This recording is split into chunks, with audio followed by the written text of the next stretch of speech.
I've been seeing a lot of content lately about direct bookings, and more importantly, that they're important.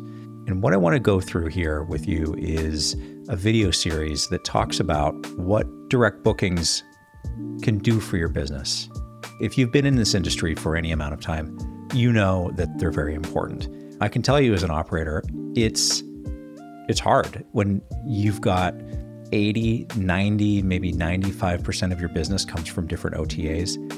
It's dangerous because if you get a violation on any one of those platforms, a huge chunk of your business can go away overnight. So it makes sense to spend time building out a direct booking infrastructure. But I can tell you as an operator, it's one thing to say it, it's another to do it and to do it properly. And you can get in the weeds on this so easily. You can spend all kinds of money. You can spend all kinds of time and energy and effort. I mean, look, there's a lot of AI tools out there right now that could probably do a lot of this for you. But if you're not approaching this from the right way to set up a repeatable, reliable system, even if it's simple, that's where the difference is. And that's what's been missing in a lot of the content that I've seen out there. So I've put together this short video series, probably 3 videos, on how to do this properly. And it's honestly, it's what we're doing. It's intended to try to not run afoul of some of the OTA policies that are out there, Airbnb being the biggest one.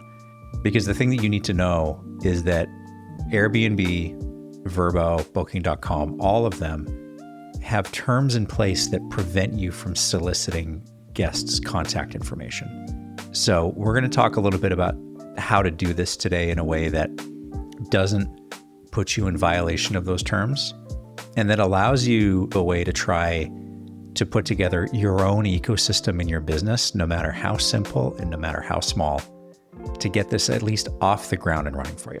I think the other thing too, and this is something that the hotel industry has been doing for a while now, is when you're thinking about building out your company, you want to think about building out a brand. And I'm going to use this example in context with some of the traditional OTAs, because what a lot of successful hotel companies do is they use the OTAs as marketing distribution. So somebody will find a hotel, any given hotel, on an OTA, and then they will search that hotel online. And then, because they're intrigued by the listing or, for whatever reason, and then they will make their way through Google, through a search engine to that hotel's direct booking website. And I think that mentality needs to start sort of making its way into the short-term rental industry as well. Now, you could probably make a lot of arguments about whether it's better to lead with a brand or lead with a person on your OTA profile. We've chosen to lead with a brand because that allows us to be easily discoverable online. Somebody could see our profile name and then Google us and then make their way to our direct booking website, where there's a lot of benefits to booking direct with us as opposed to booking on an OTA. I mean, the first and most obvious one is that you can have a best rate guarantee on your website. It's always cheaper to book directly with you. You have more control. There's no platform booking fees that add 15+% to the guest total. There's a lot of reasons to book direct. What the OTA does is it lends your brand legitimacy, because if you look at it from the guest perspective, guests typically won't know your brand. And if there are no credibility factors attached to your brand, sometimes people are just hesitant and they don't know who they're booking with and they don't know who they're giving their credit card information to. But if you've got those trust signals by having profiles on OTAs, that lends a lot more credibility to your brand. And more guests are starting to search out direct bookings through brands that they find on OTA because they know that there's a lot of benefit to going direct. So the first thing is building out your brand. What you should probably know right out of the gate here is that taking a more cautious approach is the better way to go. A lot of tools out there that will fence their access for having a guest give you their contact information. So there's services out there like StayFi that put a splash page up on your Wi-Fi that require everybody staying at the home to put their email in to get access to.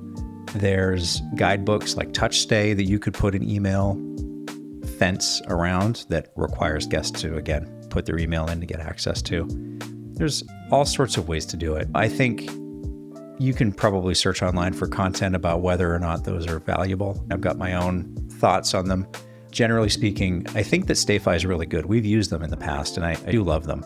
I have found it kind of to be a little cost prohibitive at scale to roll out. Many thousands of dollars to get the right hardware in those houses. And so, in multiple houses anyway, like many multiple houses. So I've honestly, personally shied away from it.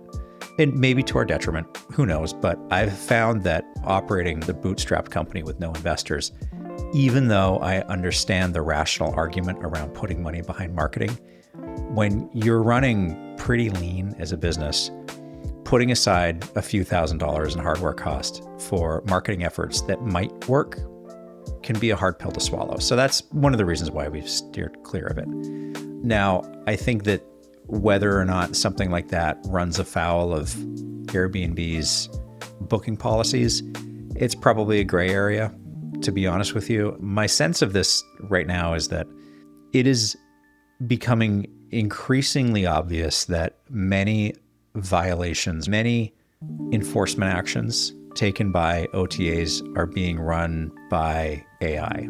And trying to get in front of somebody, you're deemed to have broken a rule, and maybe it affects your listing. Trying to get in front of somebody to get that decision reversed is becoming increasingly difficult. So when you're thinking about using a Wi-Fi splash page, you're probably safe, but you may not be. And all it takes is one guest to complain about it one way or another. And next thing you know, you may be facing a problem with the OTA that you weren't expecting. So the other big one here is guidebooks, is guest guidebooks. We use Touch guidebooks in our business here. They do have an email splash page that you can put up that requires people to put their information in. And that guidebook is emailed out or sent to guests pre-stay. So after they book, 3 days before arrival, we send it out along with some other information. We've heard that Airbnb in particular, and I keep using Airbnb because they're the bulk of our OTA business. They're 2/3 of it. We've heard rumors that they will access links that you send to guests through their messaging platform. And we didn't want to run into any problems where if there was some AI crawling links that are sent to guests in their messaging system, checking to see if you're requiring a login to it so somebody can access it, that would immediately put you in violation. So we turned that feature off. We don't require guests to do that.